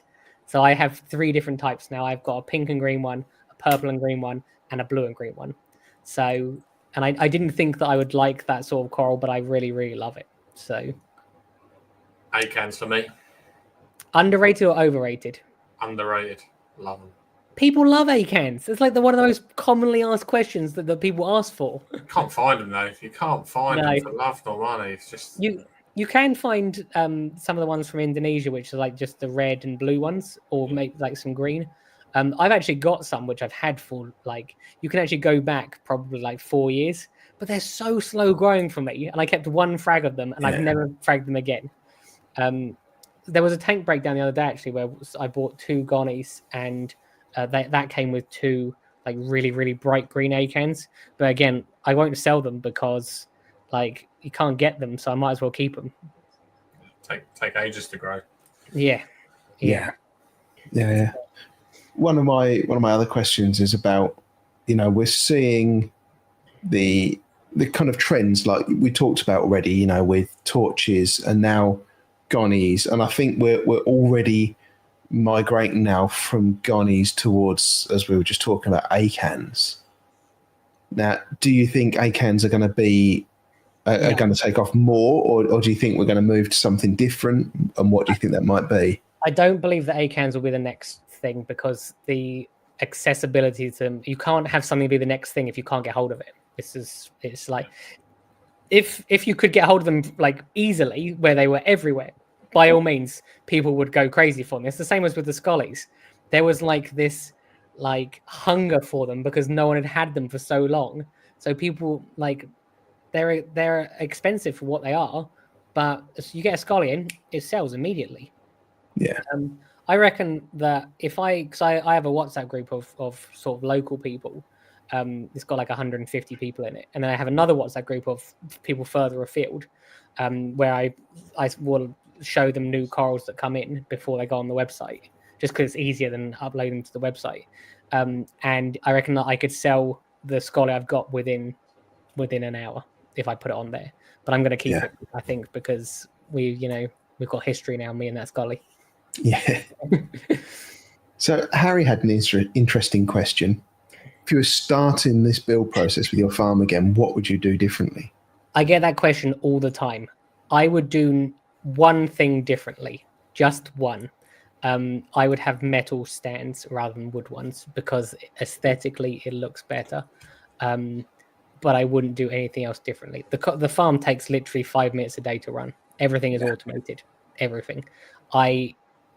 The reason that feeding is the thing that I hate doing the most is because it's the only thing I have to do. So if you're always going to complain about something, aren't you? Yeah. So like that's the only thing I have to do consistently every day. I clean the glass once a week, maybe every 10 days, depending on when I've got people coming to visit, just to obviously make it look professional. But yeah, generally speaking, it was designed in a way that I paid more money up front to get it all done right, but it has saved me hours and hours of work. I'm doing a water change now. It took me 5 minutes before the live stream to start, and by the end of the live stream, we finished. So yeah. I just turn a valve. Yeah. So if you're thinking about doing this, do not cheap out, is what I'm saying. I'm not suggesting you are, but if anyone's thinking about doing it, like plan it from the very beginning, because if you start with a tank and then you get a second tank, then you get a third tank, and you're doing water changes on each of these tanks, you will never last. It's not sustainable.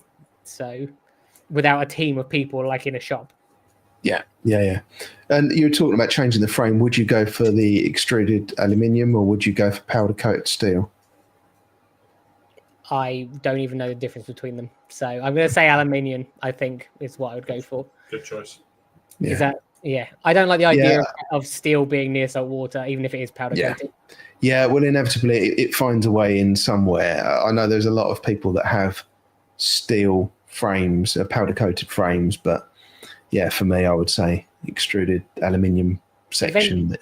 Eventually, I will move house, which will be an absolute nightmare. But when I do, that's when I will get the farm rebuilt properly, exactly how I want it. But until that's a difficult conversation. I'm not going to sell you the house, but I need the garage for probably a month before. Oh my god! So one of my friends, I've done a video on his tank. It's Jamie's Reef. Is currently in the process of selling his tank. His tank is big enough to get in. So like you have to get in it in a wetsuit to like place corals, and the new people don't want the tank. So his fish are like the size of dinner plates, and it's difficult because like where do they go? Because if I said to you I've got an Atlantic blue tang, it's the size of a dinner plate, will you take it even if it's for free? You would say no. So that's the problem he's got, but we'll see. Wow. So is he going to move and then set up a new tank? I think, yes. I think that is the plan. Okay, but I think he wants to have he can't take the fish because he wants to have an extension. So the tank's going to be empty for a period of time. But I'm not sure why we're talking about Jamie, but it's the same sort of issue I have where, like, what can I do?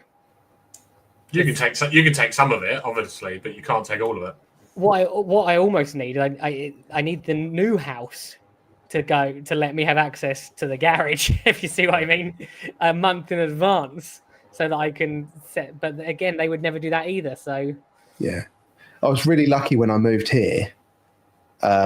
This room was empty, yeah, and the guy that was selling it used to work in a reef shop. yeah, So I said to him, I've got this, I showed him a picture, I've got a reef tank. Is there any chance I can move that up the day before move day? yeah. And he was like, yeah, sure, that's not a problem. Just come set it up.